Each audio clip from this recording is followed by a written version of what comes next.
Hello everyone and welcome to the second part of this tutorial on HFSS.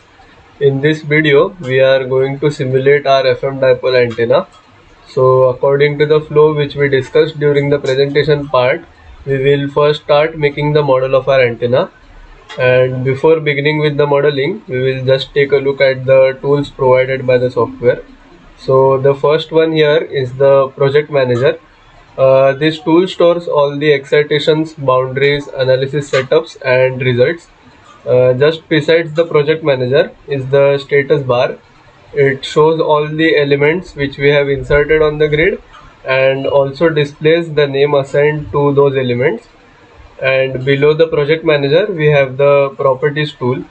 Using this tool we can change the properties of the elements such as material and transparency, while on the extreme right we have the component libraries which stores the designs of some standard antennas and other electronic circuit elements. Now let's move ahead and start the simulation. So first we have to create the two arms of the dipole. For that we have to just click on the create cylinder option here and place two cylinders on the grid. Then we go to the create cylinder here and go to the properties. So here we can see that we can adjust the coordinates, axis, radius and height of the elements. So we have to adjust the coordinates, axis, radius and height for both the elements of the antenna. So I have already adjusted the uh, coordinates, axis, radius and height for both the elements according to the result that we saw during the presentation. Then we will go and select the arm and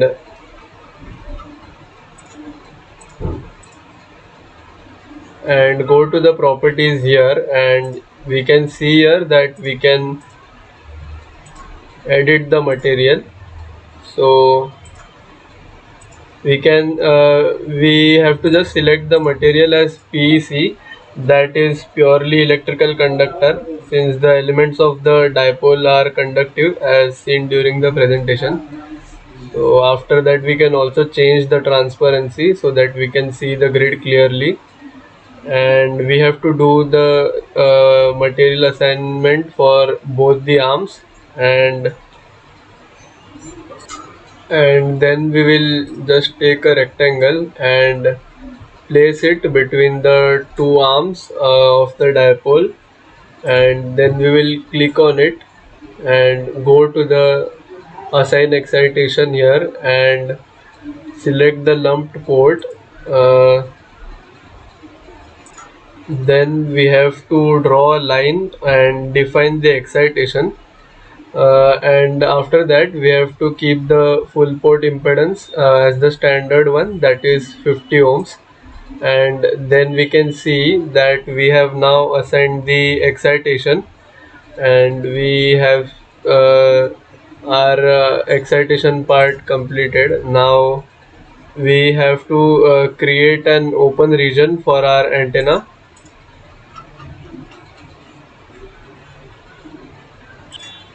and for that we can just right click on the grid anywhere and go to the create region.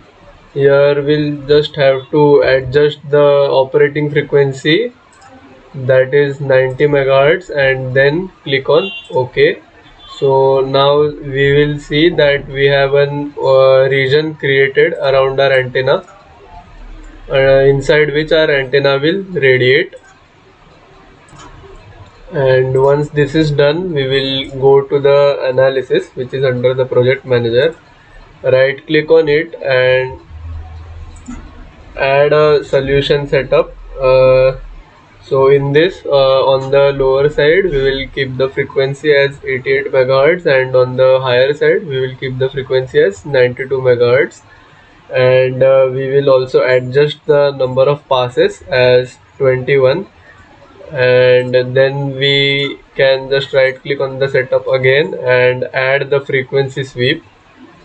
So there we will find that here we have to just keep the step size as 50 kilohertz, which means that the software will calculate the S parameter or the scattering parameter after every 50 kilohertz, starting from 88 megahertz and ending at 92 megahertz.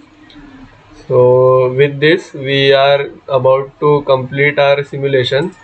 So we will just go to simulation here and validate it, and here we find that now we have completed all the steps for simulation, and in case if we miss out any steps, then it will show a cross mark in front of that step, so then we can just go and correct it and then again validate the simulation.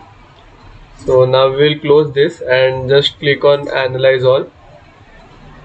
So usually analyzing takes a lot of time, so I have already analyzed the simulation and kept it ready.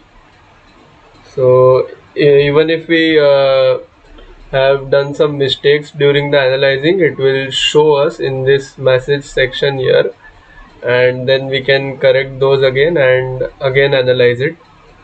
So after the analyzing is complete, we can go to the results and check our result.